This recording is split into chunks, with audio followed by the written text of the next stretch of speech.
এখানে বলা হয় নাকি যখন এই গজাসুরকে মহাদেব হত্যা করেন তখন নন্দী এখানেই দু পায়ে দাঁড়িয়েছিলেন, মানে এখানেই ছিলেন উপরের ওই জায়গাটাতে। তো ওখানেই আমরা এখন যাচ্ছি। আর সত্যি এখানের লোকেশনটা তোমাদেরকে পাখির চোখে দেখাতে পারলে আরও খুশি হতাম, কিন্তু আমার বাজ পাখি এখন প্রবলেম, সেই জন্যে সেটা নিয়েও আসিনি আর সেটা দ্বারা দেখাতেও পারলাম না তোমাদেরকে। তবে অনেকটাই আপে উঠতে হবে, দৃশ্যটা জাস্ট অসাম। এই উপরে ওঠা সিঁড়ি থেকে ভিউটা সত্যি অসাধারণ।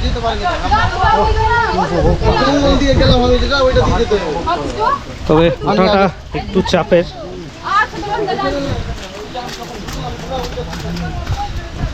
তখন প্রচণ্ড জোরে মাইকিং হচ্ছিল বলে আমি কথাটা তোমাদেরকে আর বলতে গিয়ে বলতে পারলাম না। এই জায়গা সম্পর্কে তোমাদেরকে একটু ডিটেলে বলে দিই যে এই জায়গাটার নাম গজেশ্বর ধাম। কেন? মহিষাসুরের কথা আমরা সকলেই জানি, আর এই মহিষাসুরের পুত্রের নাম ছিল গজাসুর। এই গজাসুর শিবের খুব বড় একজন ভক্ত ছিলেন। উনি এক আঙুলের ওপর ভর করে বহু দিন যাবৎ, বহু কাল যাবৎ মহাদেবের তপস্যা করেছিলেন এবং তপস্যায় তুষ্ট হয়ে মহাদেব ওকে গজাসুরকে বিজয়ী হওয়ার আশীর্বাদ দেন। তো তারপর অসুর তো অসুরই হয়, যেমন আশীর্বাদ পাওয়া মাত্রই তার কর্ম শুরু করে দেয়, অর্থাৎ দেবতা এবং তার সাথে বিভিন্ন মুনি ঋষিদেরকে মারতে শুরু করে, তাদের উপর বিভিন্নভাবে অত্যাচার শুরু করে দেয়। তো একটু দাঁড়াও, উঠে গিয়ে বলছি বাকিটা। সেই গজাসুরের হাত থেকে মুক্তি পাওয়ার জন্যে মুনি ঋষিগণ এবং তার সাথে দেবতাগণ মহাদেবের শরণাপন্ন হন। তখন মহাদেব তাকে এখানে এসে নিধন করেন। যখন ওনাকে হত্যা করেন মহাদেব, তখনও কিন্তু মহাদেবের নাম জপ করছিলেন। আর সেটা দেখে খুশি হয়ে কিন্তু গজাসুরকে উনি আশীর্বাদ দিয়েছিলেন যে তোর নামে এই জায়গার নামকরণ হবে। তাই এটা কিন্তু গজেশ্বর ধাম। এইখানে মেনলি বিশেষ কিছু নেই। এই যে এই জায়গাটা দেখছো, এই জায়গাটাতেই এখানে দুটো পায়ের আকারে ছিদ্র করা আছে। এই জায়গাটাতেই কি বলা হয় যে নন্দী এখানে দু পায়ে দাঁড়িয়েছিলেন, মানে যে সময় মহাদেব গজাসুরকে হত্যা করেন সেই সময়কালে তখন নন্দী এখানেই ছিলেন। তো এইখানে মোটামুটি 250-300 সিঁড়ি উঠে আসার পর আপাতত এটা টেম্পোরারি একটা দোকান। এখানে পার্মানেন্ট কোনো দোকান নেই, যেহেতু এখন শ্রাবণ মাসের একটা মেলা চলছে জল ঢালার। তো সেই পারপাসে এখন এখানে দোকান করা হয়েছে। ঠান্ডা হোক নর্মাল এক দিয়ে দিজিয়ে। তো এখান থেকে জলের একটা বোতল নেবো, কারণ প্রচণ্ড জল তেষ্টা পেয়েছে। इधर एक गांव है ना, किस तरफ है? इधर कितना दूर है? 5 मिनट जाइए। 5 मिनट। তো এখান থেকে আমরা উঠে এলাম। আসার পর এই দিকে একটা ছোট্ট একটা আদিবাসী পাড়া বা আদিবাসী একটা গ্রাম আছে, চেষ্টা করব ওখানে যাবার। এত দূর যখন এসেছি তখন এখানে 5 মিনিট বসে একটু জল টল খেয়ে আবার উপরের দিকে উঠবো। তবে এই রাস্তাটা কিন্তু প্রচণ্ড খাড়া রাস্তা, বলতে সেইভাবে কোনো রাস্তা বা কোনো সিঁড়ির ধাপ করা নেই, টোটালটাই বড় বড় পাথর দেওয়া আছে। তবে আমার এক শালাবাবু উঠে গিয়েছে, রক্ত গরম আছে, বুঝতেই পারছো, এখন অল্প বয়স, উঠে গিয়েছে। তো ঠিক আছে, চলো, অসুবিধা হলে ধরবো, অন্য কিছু নাই। তবে যেহেতু এদিকে সিঁড়ি করা নেই আর আমার পায়ের লিগামেন্টে তো তোমরা জানোই লেগে আছে। তো খুব আস্তে আস্তে ওঠার চেষ্টা করব বাবার নাম নিয়ে, বোম ভোলে, হর হর মহাদেব। বাবার নাম নিয়ে মোটামুটি যে পাথরগুলো নড়বড়ে নয় সেরকম পাথরে পা দিয়ে আস্তে আস্তে ওঠার চেষ্টা করব। অনেকেই কিন্তু ওই আদিবাসী গ্রামটা থেকে ভিজিট করে অনেকেই নিচের দিকে নামছে। আর এখন ঘড়িতে কটা বাজে সেটা জিজ্ঞেস করো না, তার কারণ বেলা শেষ। এখানে আসতে গেলে মোটামুটি 10টা 11টার মধ্যে পৌঁছতে পারলে আমাদের বেটার হতো। তবে মাঝে বারহেটের কিছুটা আগে ওখানে বৃষ্টির জন্যে একটু দাঁড়িয়েছিলাম, সেখানে ব্যাগ থেকে রেনকোট বের করে পড়তে হলো, সেখানে একটু সময় লাগলো। আর তারপর কয়েকবার দাঁড়িয়েছিলাম। তো মোটামুটি এদিক সেদিক নিয়ে আমাদের সময় অনেকটাই লেগে গেল। এখান থেকে গিয়ে নিচে গিয়ে কিছু খাওয়া দাওয়া করব, করে তারপর বেরিয়ে যাব। উপরের দৃশ্য কিছুটা এরকম, নিচে থেকে ওই 100 মিটার মতো নেমে উঠে এলাম। তখন দেখা যাক কতটা উপরে। ওই দোকানে ওই দাদা বললো জাস্ট 5 মিনিট সময় লাগবে।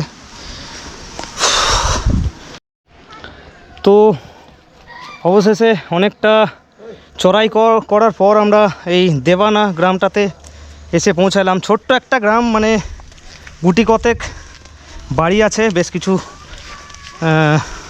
মানুষ এখানে বাস করে। তো যেহেতু এখানে শ্রাবণ মাসের একটা বড় মাথায় জল ঢালার জন্যে যে মেলা চলছে, সেই মেলা পারপাসে হয়তো কম বেশি অনেকেই এই গ্রামে আসছে। তাছাড়া এমনি সারা বছর কিন্তু এখানে এলে সাধারণত এই গ্রামটা কিন্তু ভিজিট কেউ করে না। এই যে ছোট্ট ছোট্ট ছেলেগুলো এখানে খেলা করছে। তো এই হচ্ছে এখানকার আদিবাসী গ্রাম। তো তোমাদের মনে হতে পারে এখানে কি চিড়িয়াখানা আছে বা আমি কোনো বাঘ টাঘ দেখাতে এসেছি, তা নয়। এখানের এই গ্রামের যে পরিবেশ, এখানকার মানুষ কিভাবে তাদের জীবনযাপন চালায়, কিভাবে থাকে, সেটাই মেনলি তোমাদেরকে দেখানোর জন্যে আমি এখানে এসেছি। তো সব এখানে মোটামুটি ওই টালির চাল দেওয়া আর বাঁশের বেড়া দেওয়া, সব কুঁড়ে ঘর। আর একটু সামনের দিকে যাই, গিয়ে দেখি। এখানের পশুপালন বলতে ওদের এই ছাগল, তার সাথে হাঁস মুরগি, হয়তো কিছু গরু হয়তো আছে এদের। এগুলোকে নিয়েই কিন্তু জীবিকা। তবে গরু এখনও পর্যন্ত আমি দেখিনি। ছাগল আছে বেশ কিছু দেখলাম, হাঁস মুরগি আছে। এখানে একটা জলের ট্যাঙ্ক আছে।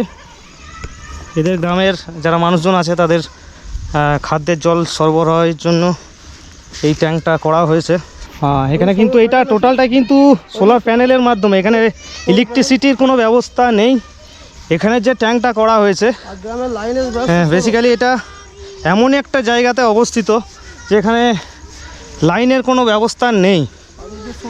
এখানে সব প্যানেল লাগানো আছে। এই যে তোমরা দেখতে পাচ্ছ, এখানে বেশ কিছু প্যানেল, সোলার প্যানেল লাগানো আছে। তো এইগুলোর মাধ্যমেই কিন্তু এখানের বিদ্যুতের যে মানুষের চাহিদা, সেটা কিন্তু এটার মাধ্যমেই পূরণ করা হয়। এই যে ছোট ছোট মুরগি, তার সাথে মুরগির এই বাচ্চাগুলো খেলা করছে। এখানে তো কিছু আছে।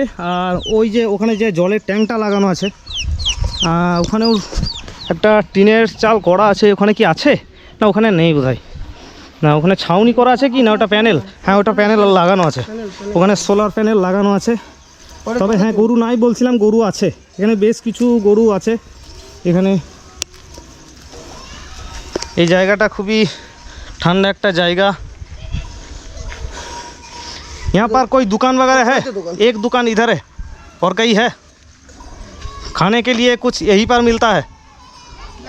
তো এখানে খাবার বিশেষ কিছু নেই। তোমরা এখানে চাইলে হয়তো বিস্কুট, চকলেট বা এই জাতীয় কিছু খাবার তোমরা পাবে। এখানে একজন স্থানীয়কে জিজ্ঞেস করলাম, ওরা বললো চাও পাওয়া যায় না এখানে।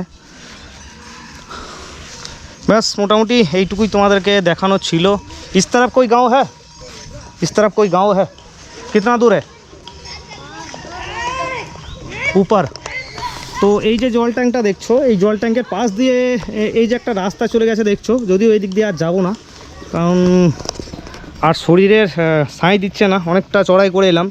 তোমরা চাইলে এইদিকে যেতে পারো, এইদিকে ছোট্ট একটা গ্রাম বা এগুলোকে পাড়া বলতে পারো, জাস্ট গ্রাম বলবো না, ছোট্ট পাড়ার মতো, এটাও জাস্ট পাড়ার মতোই।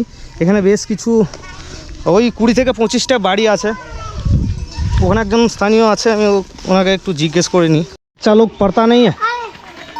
तुम लोग पढ़ते नहीं हो? हाँ, क्या नाम है तुम्हारा? जो पढ़ता है वो नीचे जाता है। अच्छा नीचे मतलब यहाँ से कितना दूर है स्कूल? नीचे।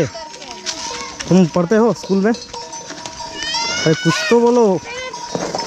पढ़ते हो यार? पढ़ते हो स्कूल में? पढ़ते हो? कौन सा क्लास में? তো যাই হোক, বাচ্চারা লজ্জা পাচ্ছে। তো এখানে যেটা বললো মোটামুটি 40টা বাড়ি আছে, 40টা বাড়ি অ্যাপ্রক্স, মোটামুটি গড়ে 5 জনও যদি আমি মেম্বার ধরি তাহলে মোটামুটি ওই 200 জন ধরে রাখো। তো এই জায়গাটা আমি বলবো তোমরা যারা শিবগাদির ধাম ভিজিট করতে আসছো তারা অবশ্যই একবার একটু কষ্ট করে উঠে এই গ্রামটা একবার দেখে যেও। প্রথমেই বললাম এটা কোনো চিড়িয়াখানা নয়, কিন্তু আমি এলাম এখানের যে জীবনযাত্রা সেটা দেখানোর জন্যে।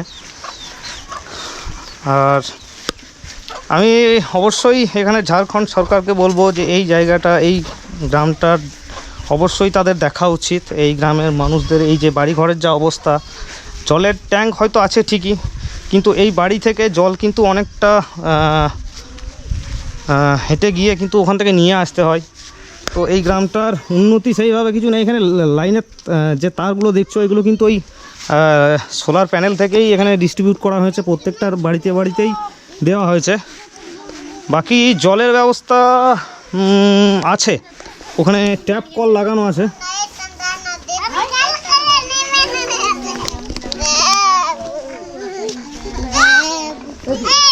ये टैप में पानी आता है? दिन में कितना बार आता है?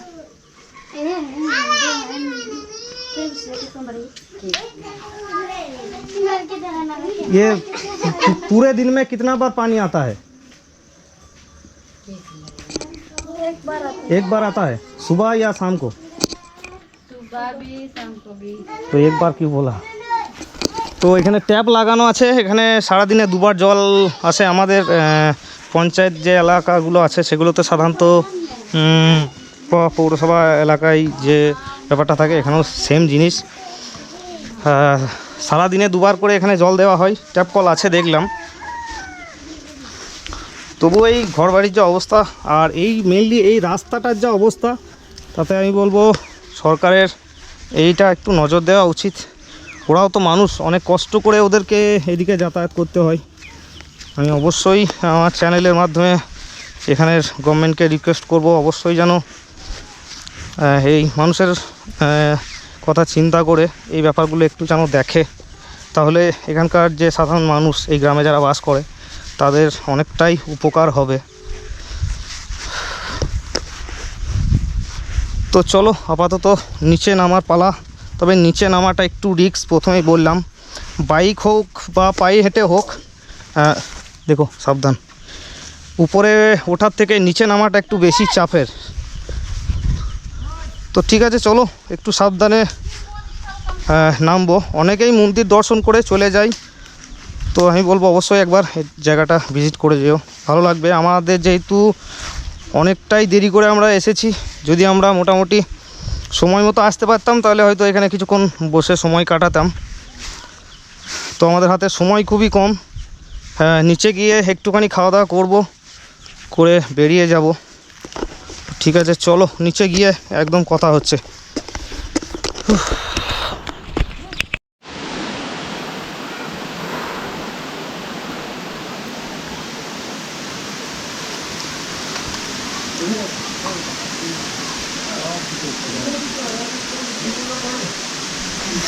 এই যে চিত্রটা দেখছো এটাই বলা হয় নাকি নন্দীর পা। মানে এখানেই নাকি পা দিয়ে দাঁড়িয়েছিলেন। আর এর পাশেই এই যে জায়গাটা দেখছো, এখানে একটা বিশ্রামাগারের মতো করা আছে। কারণ নিচে থেকে উঠে আসার পর চাইলে কিছুটা এখানে নিচে বিশ্রাম নিয়ে তারপর উপর দিয়ে যেতে পারো। আর এই মন্দিরটার এই পাশ দিয়েও একটা রাস্তা গিয়েছে, যেটা ওই গ্রামটাতেই যাওয়া যায়, এইদিকে আসতে হবে।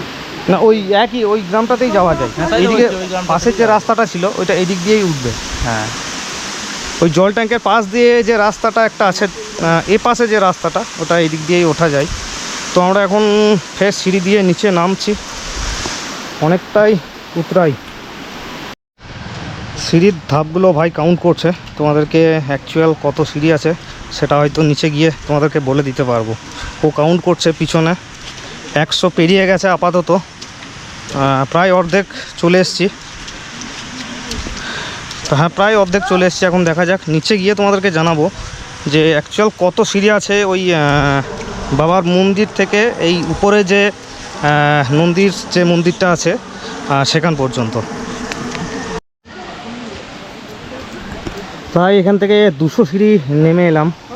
আসার পর উপরের ভিউ কিছুটা এরকম, ওইদিকে পাহাড়গুলো দেখা যাচ্ছে। এখানে বেশ কিছু মানুষ উপরে জল নিয়ে যাচ্ছে, ওখানে নন্দীর যে মন্দিরটা আছে ওখানে ঢালার জন্য। সত্যি ওদেরকে হ্যাটস অফ, এতগুলো সিঁড়ি চড়াই করছে, তাও আবার জল নিয়ে, সত্যি। তো এই হচ্ছে বাবার মন্দির, উপর থেকে দৃশ্য কিছুটা এরকম দেখতে পাচ্ছ। এখানে যে গেটটা করা ছিল ওটা, ওদিক দিয়ে মানুষ ওখানে উপরে উঠছে। এখানে যারা আসছে তাদের মধ্যে খুব কম সংখ্যক মানুষই কিন্তু উপরে যাচ্ছে। যদিও উপরে নন্দীর মন্দির পর্যন্ত যাচ্ছে, উপরের ওই গ্রামটা পর্যন্ত কিন্তু অনেকেই যাচ্ছে না। হয়তো 100 জনের মধ্যে হয়তো 5 জন যাচ্ছে এরকম। আমরা গিয়েছিলাম, সেটা তো তোমরা দেখলে। এই হচ্ছে বাবার ধাম, আর একবার দেখে নাও। আমরা এখানে আর বেশি সময় নষ্ট করব না। তো মোটামুটি যতটুকু এই মন্দির সম্পর্কে তোমাদের দেখানো ছিল বা বলা ছিল, আমি মোটামুটি তোমাদেরকে দেখালাম।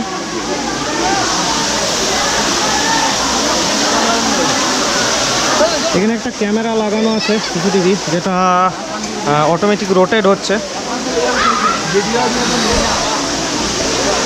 চলো ভাই, তো এপাশ থেকে উঠে এসেছি, এখন এদিক দিয়ে নেমে যাব। এই হচ্ছে পিছনে দেখছো বাবার মন্দিরে ওঠার গেটটা সুন্দরভাবে সাজানো হয়েছে। তো এইটা আর কিছুদিন থাকবে। তো আমরা এখন নিচের দিকে নেমে যাচ্ছি। নিচে গিয়ে ওখানে হালকা কিছু খাওয়া দাওয়া করবো।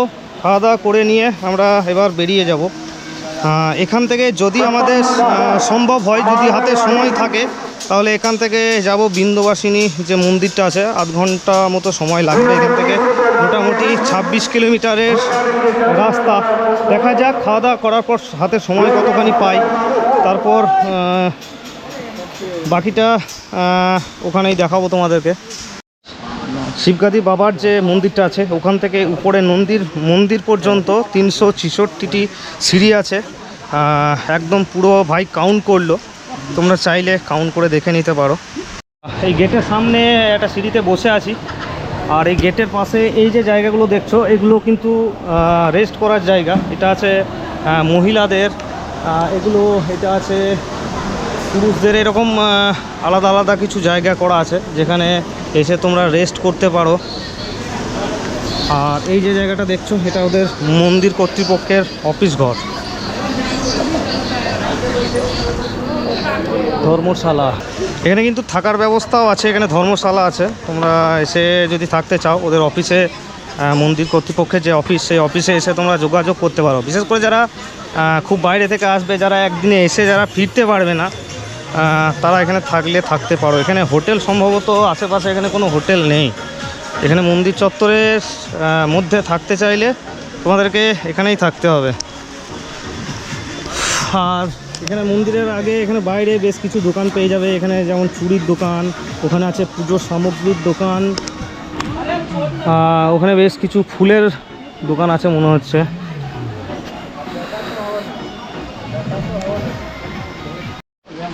আর এখানে দুপাশে প্রচুর দোকান আছে পুজোর সামগ্রীর। এখান থেকে তোমরা তোমাদের সাধ্যমতো তোমরা পুজোর সামগ্রী নিতে পারো। 20 টাকা থেকে স্টার্ট, আপে যত দূর পর্যন্ত যেতে পারো। 20, 50, 100, 150, 200, 500 যেমন পারবে সেরকম। কিছু ফুল, তার সাথে কিছু প্রসাদ, লাড্ডু ফাড্ডু এসব দেবে। আর তার সাথে দেবে একটা ছোট জলের লোটা, যেটা বাবার মাথায় ঢালার জন্যে। আর এখানে কিছু দোকান আছে, এখানে তো সবই মোটামুটি ভেজ খাবার। এখানে ভেজ খাবার দেখি কি আছে। এখানে ভেজ খাবারের দোকান আছে, এখান থেকে হালকা কিছু খাওয়া দাওয়া করে নেবো, তারপর দেখবো সময় কতখানি হয়। শিবগাদিধাম থেকে বিন্দুবাসিনী মন্দির আসার যে রাস্তা, তার শেষের দিকেরটা অন্তত, মানে শেষের 7-8 কিলোমিটার পর্যন্ত এই রকম ধরনের প্রচণ্ড বাঁক। তাই এই রুটে তোমরা যদি শিবগাদি থেকে আসো তাহলে একটু দেখে শুনে আসবে, কারণ রাস্তায় প্রচণ্ড বাঁক। মানে সামনে কোনো গাড়ি আসছে কিনা বোঝাই যাচ্ছে না, এত বাঁক। তো এই রুটে এলে তোমরা যদি পাকুড় হয়ে আসো তাহলে অসুবিধা নাই। আর যদি ট্রেনে বারহাওড়া পর্যন্ত আসো তাহলে তো কোনো কথাই নেই, ওখান থেকে পায়ে হাঁটা জাস্ট 5 থেকে 7 মিনিটের রাস্তা। আর এই রুটে যদি তোমরা আসো তাহলে এই শেষের 7-8 কিলোমিটার একটু দেখে শুনে যেও, কারণ প্রচণ্ড বাঁক।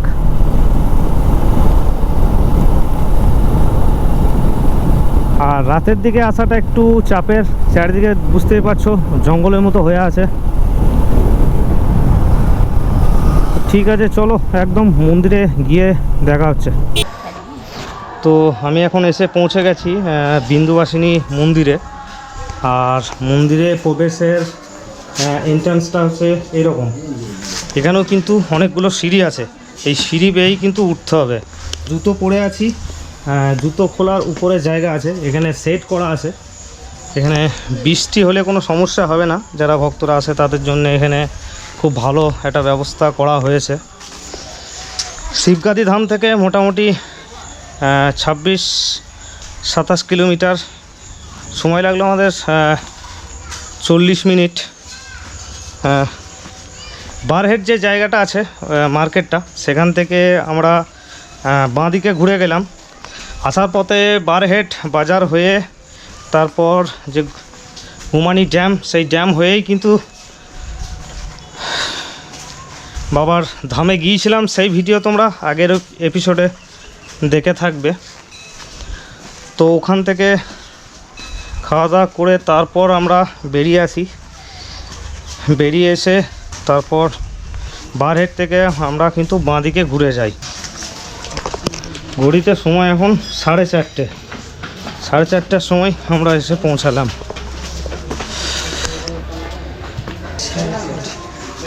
এটা সম্ভবত সিংহদুয়ার, দুই দিকে দুটো সিংহর মূর্তি করা আছে। আর এই জায়গাটাতেই জুতো খুলে রাখার জায়গা। চলো, অনেকটা সিঁড়ি উপরে আসার পর এই মিটিলের এই জায়গাটাতে একটা মূর্তি করা আছে, আর দুই দিকে দুটো রাস্তা করা আছে। এখানে যে মূর্তিটা দেখছো, রথের ওপর সূর্য নারায়ণ আর নিচে বরুণ, 7টা ঘোড়াতে টানছে। এখানে খুব সুন্দর একটা মূর্তি করা আছে।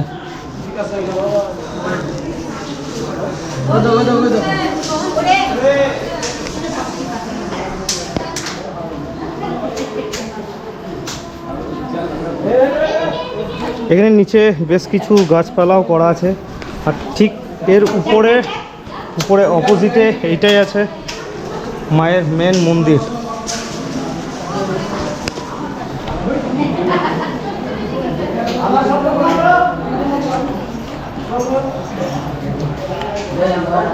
এটা হচ্ছে মায়ের মেন মন্দির।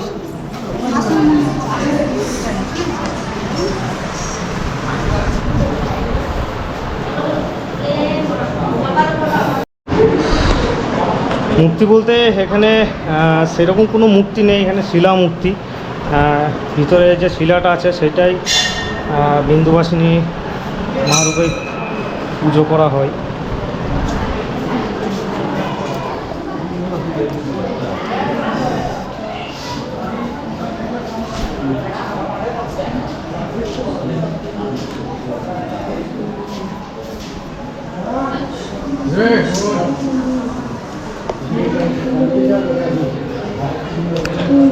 এই মন্দিরের পাশেই আছে এখানে ভোলে বাবার একটা লিঙ্গ, শিবলিঙ্গ।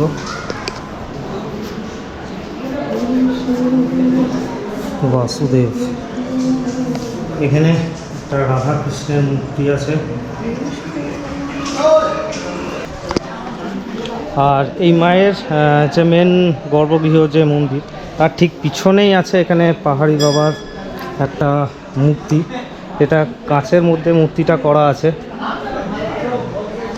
আর এই পাহাড়ি বাবাই নাকি এই মন্দিরটার মেন উৎপত্তি, মানে পাহাড়ি বাবাই এই মন্দিরটাকে তৈরি করেছিলেন। যদিও সেই মন্দির এই মন্দির নয়, এই মন্দিরের পরে আবার সেটাকে আলাদাভাবে তৈরি করা হয়েছে, কিন্তু উনি কিন্তু প্রথম এই মন্দিরটাকে তৈরি করেছিলেন। এর ঠিক পিছনে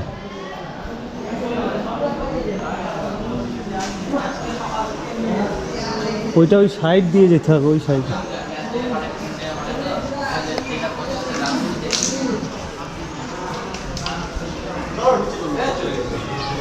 আর এই মায়ের মন্দিরের পাশেই এখানে একটা জায়গা আছে, এখানে একটা হাড়িকাঠ আছে। এখানে সম্ভবত দেখি না, এখানে একটা হোম করার একটা হোম ঘর, মানে এইখানে বিশেষ বিশেষ অনুষ্ঠানে কিন্তু এখানে হোমযজ্ঞ করা হয়। আর দেওয়ালে বেশ কিছু দেবদেবীর মূর্তি করা আছে।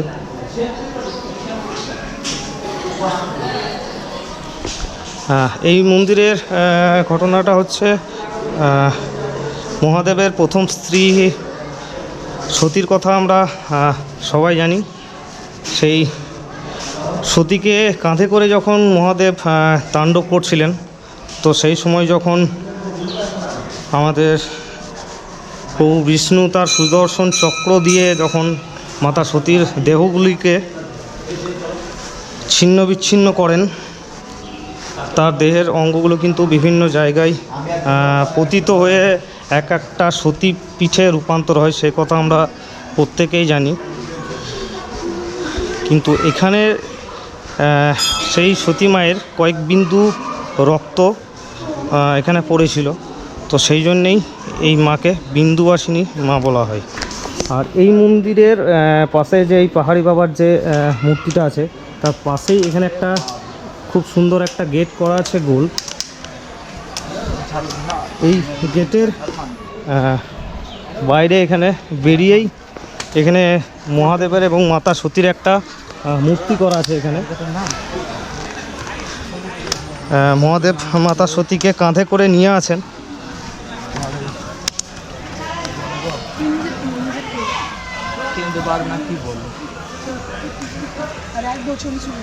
তো এখানে যে রাস্তাটা দেখছো, গেটটা করা আছে মন্দিরে ঢোকার, তো তার নিচেই এই দিক দিয়ে একটা রাস্তা করা আছে। এই দিক দিয়ে কিছুটা গেলেই তোমরা পাবে বড় যে 30-35 ফুট লম্বা যে হনুমানের যে মূর্তিটা, সেটা তোমরা পাবে। তো এখন সেখানেই আমরা যাব। তো এই যে দেখছো এখানে গোল একটা মন্দিরের মতো করা আছে, এর পাশ দিয়ে এই রাস্তাটা দিয়ে চলে আসবে তোমরা। আসার পর তোমরা এই টার্নিংটা ঘুরলেই কিন্তু বজরংবলীর বিশাল একটা মূর্তি তোমরা দেখতে পাবে। প্রায় 30-35 ফুট উঁচু একটা মূর্তি।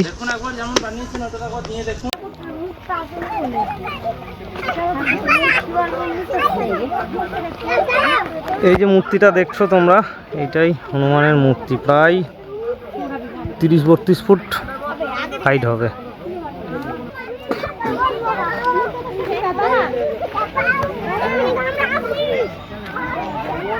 এই যে জায়গাটা দেখছো পাথর হয়ে আছে, এই জায়গাটাই যখন লক্ষ্মণকে বাঁচানোর জন্য যখন যে পর্বত তুলে এনেছিলেন এবং যে সঞ্জীবনী বটি ওখান থেকে নিয়ে এসেছিলেন, সেই আসার সময় তখন এখানে নাকি একবার পা রেখেছিলেন। এই বিন্দুবাসিনী মন্দির, তার সাথে হনুমানজির যে বড় মূর্তিটা আছে, যতটুকু পারলাম একটু শর্ট করে দেখালাম, কারণ আমার ক্যামেরার চার্জ খুব একটা ছিল না, তাই বিশেষভাবে খুব বেশি কিছু আমি ভিডিও করতে পারিনি, যেটুকু চার্জ ছিল ওইটুকুর মধ্যে ম্যানেজ করে তোমাদেরকে যতটুকু পেরেছি দেখানোর চেষ্টা করেছি। তো এটা একটা ইউনিক জায়গা ছিল আমাদের, বিশেষ করে বীরভূমের যারা আছে বাসিন্দা তারা কিন্তু অনেকেই কিন্তু এই মন্দিরটা সম্পর্কে অনেকেই জানে না যে এরকম একটা মন্দির আমাদের খুব কাছেই আছে। তো ঠিক আছে, চলো যতটুকু পেরেছি তোমাদেরকে দেখানোর চেষ্টা করেছি। আজকের এই ভিডিওটা আপাতত এখানেই শেষ করছি, প্রচণ্ড গরমে ঘেমে আছি, বাড়ি ফিরতে হবে। তো ঠিক আছে, চলো ভিডিওটা যদি ভালো লাগে তাহলে অবশ্যই একটা লাইক করো আর কমেন্ট করে অবশ্যই জানিও। দেখা হচ্ছে নেক্সট কোনো জায়গাতে অন্য কোনো নতুন ভিডিও নিয়ে। ততক্ষণে tata, take care and goodbye ফ্রম বারহাওড়া বিন্দুবাসিনী মন্দির।